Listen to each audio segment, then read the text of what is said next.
Guys, punta po ako sa aking kuya guys. Nandun po kasi yung aking ate guys.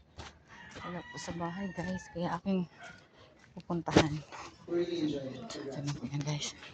Ito po yung aking kuya guys. Dito po banda. Ayan, may talong po sila dito guys. Ayo! Tao po!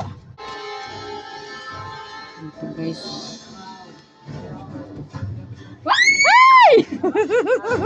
Unang ulam guys dito sa aking kuya. Ayan po yung ulam guys. Ha? Si Mark, ay wa. Ang kanta. Ayan guys yung ulam na aking nahi guys. Thank you.